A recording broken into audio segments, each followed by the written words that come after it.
Welcome to Man Does Tech, where I solve the problems you didn't even know you had. You start by powering the DNS in Vivo 1908 and verifying firmware 1.9.0.8.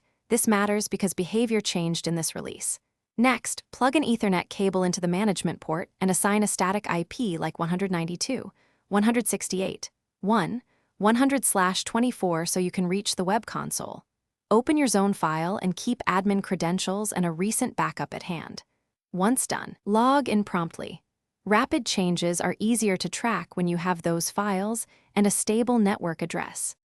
You now import or create forward and reverse zones and set sensible defaults, such as a 300-second TTL, lower TTL speed propagation during testing. Add critical records, an AA for hosts, CNAME for aliases, PTR for reverse lookups, and TXT or SRV for service discovery. If you require dynamic updates, enable them only with SIG keys or tight ACLs to prevent unauthorized writes. Once records are in place, perform zone syntax checks and incremental saves so you can roll back after each. You finish by validating the deployment. Run dig and ENS lookup from inside and outside your network and confirm the SOA serial increments after changes. Monitor system logs, view the update queue and cache statistics, and flush the cache or reload the zone if results look stale.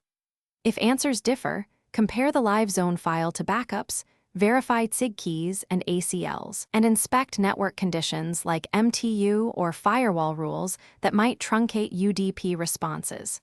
One key troubleshooting tip: if records refuse to update, rerun a syntax check and reload the daemon. This fixes most lingering inconsistencies. Thanks for watching. If you found this helpful, don't forget to like and subscribe.